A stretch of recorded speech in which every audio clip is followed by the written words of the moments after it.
ஆக திராவிட மாடல் ஆட்சியை பொறுத்தவரை மின்சார உற்பத்தி ஒரு பக்கம் அதிகரிப்பு, இணைக்கப்பட்டிருக்கின்ற கனெக்டர் லோடு மின் பளு என்பது 2016-21 20,754 இருந்தது. 2021-25 23,158 மெகாவாட்டாக உயர்ந்திருக்கின்றன.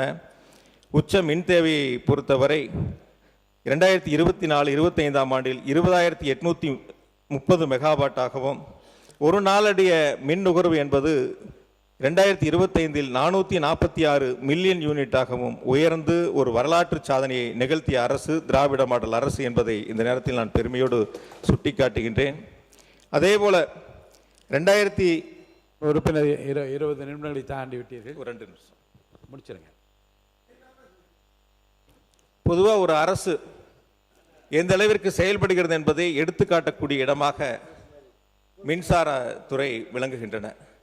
நாட்டினுடைய தொழில் வளர்ச்சி, வேலை வாய்ப்புகள் உருவாக்குவதில் அந்த சிறப்பு கவனத்தை பெறக்கூடிய வகையில் மின் விநியோகத்தினுடைய மின் நுகர்வினுடைய அதிகரிப்பு எந்த அளவிற்கு தொழில்துறையில் அதிகரிக்கிறதோ அதை பொறுத்துதான் தொழில்துறையினுடைய வளர்ச்சியும் அமைந்திருக்கும். அந்த வகையில் எல்டி தொழிற்சாலையினுடைய மின் நுகர்வு 2019-20 7,315 மில்லியன் யூனிட் என்பது 2025-26 8,500 மில்லியன் யூனிட்டாகவும், ஹெச்டி தொழிற்சாலையுடைய மின் நுகர்வு என்பது 2018-19 26,532 மில்லியன் யூனிட் என்பது 2025-26 36,000 மில்லியன் யூனிட் என்ற அளவிற்கு உயர்ந்திருக்கின்றன.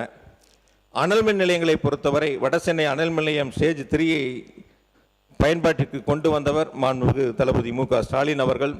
அதேபோல உடன்குடி அனல் மின் நிலைய திட்டம், எண்ணூர் சிறப்பு பொருளாதார மண்டலம் உள்ளிட்ட பல்வேறு அனல் மின் திட்டங்களை முன்னெடுத்து அதை விரைவாக முடித்திட வேண்டும் என்று தொடர்ந்து மின்சார வாரியத்தை கண்காணித்து அதற்கு செயல் வடிவம் தந்த அரசு திராவிட மாடல் அரசு. அதனுடைய முதலமைச்சர் மாண்புமிகு தளபதி அவர்களுக்கு இந்த நேரத்தில் என்னுடைய நன்றி பணிவன்போடு தெரிவித்துக் கொள்கின்றேன்.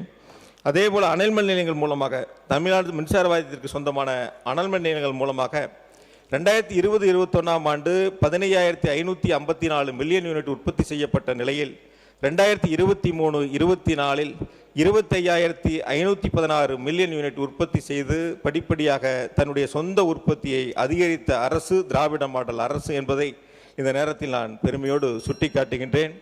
அதேபோல காற்றாலை மின்சாரத்தினுடைய நிறுவுதிறன் 1 கல்லானை ஒரு நிமிஷம் நன்றி சொல்லி முடிங்க. இல்லை நன்றி சொல்லி முடிங்க. காற்றாலை மின்சாரத்தினுடைய நிறுவுதிறன் 1/4/2021 8,565 மெகாவாட். இது தற்பொழுது 11,686 மெகாவாட்.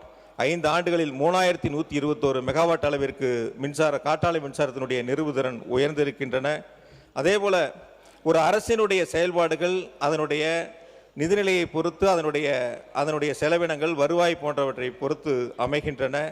அந்த வகையில் தமிழ்நாடு மின்சார வாரியத்திற்கு தேவையான அந்த நிதிகளை தந்து தமிழ்நாடு மின்சார வாரியத்தை காப்பாற்றிய முதலமைச்சர் மாண்புமிகு தளபதி மு க ஸ்டாலின் என்பதை இந்த நேரத்தில் நான் பெருமையோடு சுட்டிக்காட்டுகின்றேன்.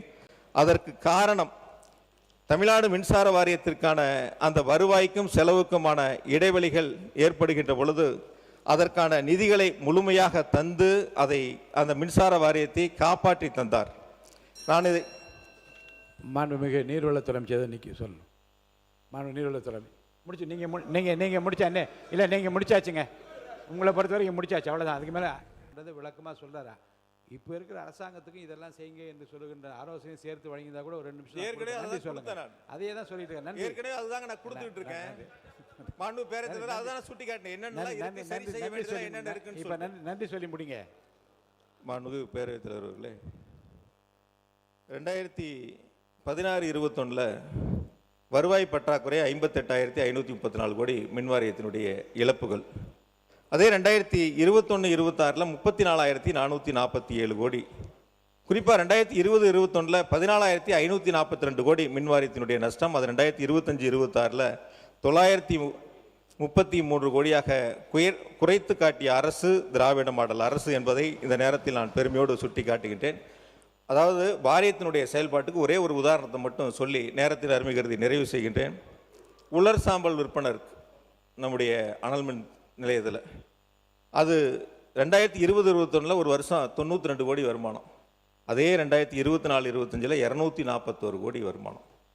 வட்டியை குறைப்பது, செலவினங்களை குறைப்பது, அதே போல் மற்ற சிக்கன நடவடிக்கைகள் மூலமாக தமிழ்நாடு மின்சார வாரியத்தினுடைய இழப்புகளை குறைத்து அதற்கான திட்டங்களை முன்னெடுத்த அரசு திராவிட மாடல் அரசு என்பதை இந்த நேரத்தில் நான் பெருமையோடு சுட்டிக்காட்டுகின்றேன்.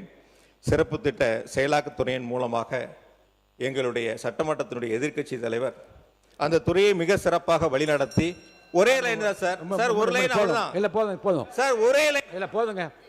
மாண்புமிகு அமைச்சர் பதில் சொல்லுங்க. போதுங்க. You should have some compassion on இது என்ன நடக்குதுன்னு பண்ணி தெரிஞ்சுக்க முடியாது. உட்காரு. இதுங்க திருப்பி இப்பதான் சிறப்பு திட்டத்துறைக்கு அவர் போனா எப்ப முடிக்கிறது அது? உட்காருங்க. மாண்புமிகு அவர் ஏதோ சொல்லிட்டோம். இல்ல மாண்புமிகு மின்துறை அமைச்சர் சொல்லிட்டேன். உங்களை அனுப்புறேன். மாண்புமிகு பேரவைத் தலைவர் அப்ப நன்றி சொல்லி முடிங்க. நீங்க முடிங்க. உட்காருங்க. ஒரே வரி இறுதியாக மாண்புமிகு மின்துறை அமைச்சர் அவர்களுக்கு தமிழ்நாடு மின்சார வாரியத்தினுடைய கடன் 2,47,000 கோடி என்று பல்வேறு காலகட்டங்களை சுட்டி காட்டியிருக்கிறார்கள். கடந்த காலங்களில் 1,59,000 கோடியாக இருந்தது. ஒரு ஆண்டுக்கு 15,000 கோடி வட்டி கட்டி அந்த கடன் சுமை அதிகரித்திருக்கின்றன. ஒரே ஒரு கேள்வி மட்டும் இறுதியாக, தாவேக அரசில் 5 ஆண்டுகள் மின்வாரியத்தில் கடனே வாங்க மாட்டீர்களா? கடன் அதிகரிக்காதா? புதிய திட்டங்களுக்கு அரசு நிதிகளை கொடுக்குமா? அல்லது முதலமைச்சரிடத்தில் நிதிகளை கேட்டு மின்வாரியத்தினுடைய கடன் சுமை ஏறாமல் நீங்கள் பார்த்துக் கொள்வீர்களா என்பதை மட்டும் இந்த பேரவைக்கு தெரிவிக்க வேண்டும் என்று கேட்டு, தமிழ்நாடு மின்சார வாரியம் என்பது திராவிட மாடல் ஆட்சியில் மக்களுக்கு மின்வெட்டில்லாத மாநிலமாக, விவசாயிகளுக்கு 24 மணி நேரம் மும்முனை மின்சாரம் வழங்கிய அரசாக திராவிட மாடல் அரசை நடத்தியவர் மாண்புமிகு முத்துவேல் கருணாநிதி ஸ்டாலின் என்பதை இந்த பேரவைக்கு தெரிவித்து நன்றியோடு நிறைவு செய்கிறேன். நன்றி, வணக்கம். பேரவைத் தலைவர்களே, தொகுதி கோரிக்கை சம்பந்தமாக உங்கள்கிட்ட எழுதி கொடுத்தாரு, நீங்க அவையில் பதிவு செய்து கொள்ள வேண்டும் என்று கேட்டுக்கொள்கிறேன். பிளே ஸ்டோர் மற்றும் ஆப் ஸ்டோரில் இருந்து பாலிமர் செயலியை QR கோடு மூலம் பதிவிறக்கம் செய்யுங்கள். செய்திகளை உடனுக்குடன் பெறுங்கள்.